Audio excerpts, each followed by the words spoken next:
అయోధ్యలో బాలరాముడి ప్రాణప్రతిష్ఠ పూర్తయిన తర్వాత గర్భగుడిలో అద్భుతం జరిగింది.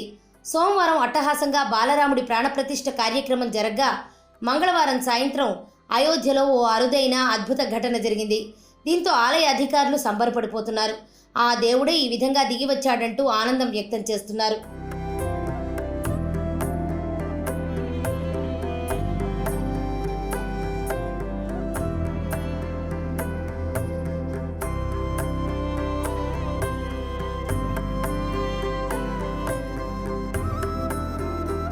ఇక అసలు సంగతిలోకి వస్తే ప్రాణప్రతిష్ఠ పూర్తయిన మరుసటి రోజు అంటే మంగళవారం ఓ కోతి గర్భాలయంలోకి ప్రవేశించింది.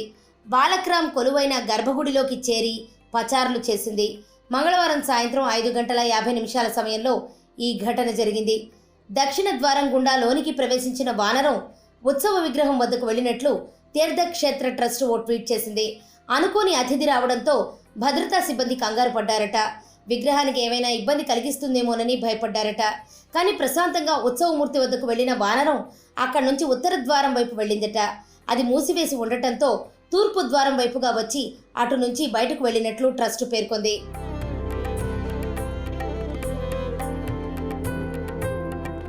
అయితే వానరం గర్భగుడిలోకి ప్రవేశించడం చూసిన భక్తులు రాములోని చూసేందుకు హనుమంతుడు వచ్చినట్లు చర్చించుకుంటున్నారు. బాలరాముడి గుడికి భద్రతగా హనుమంతుడు వచ్చాడంటూ సంబరపడుతున్నారు.